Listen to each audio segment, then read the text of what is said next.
ఆసుపత్రిలో చేర్పించాల్సి వచ్చిందండి. ఆపరేషన్కి డబ్బు అవసరమై బాగా దగ్గరి బంధువునే అడిగారట. చూద్దాంలే అన్నాడట అతడు.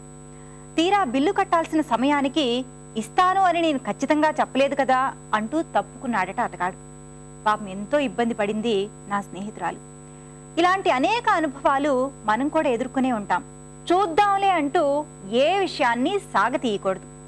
మనం కూడా ఇతరుల విషయంలో సూటిగా స్పష్టంగా వ్యవహరించడం నేర్చుకోవాలి. నిర్ణయాన్ని తీసుకునే ముందు సమయం కావాలంటే ఆ విషయాన్నే సూటిగా చెప్పాలి. ఆ తర్వాత అవునో కాదో తేల్చివేయాలి. అలా చెప్పేయడం మనకే కాదు, ఎదుటివారికి మంచిదే. ఏమంటారు? సరే, మరి వాటి సఖీ కార్యక్రమాలపై మీ అభిప్రాయాలు, సూచనలు మాకు తెలియజేస్తారు కదూ. మా చిరునామా Sakhi, ETV 2, Ramoji film city, Hyderabad 501512. మా ఫోన్ నెంబర్ 04023556540. మా ఇమెయిల్ ఐడి sakhi@ettv.co.in. రేపు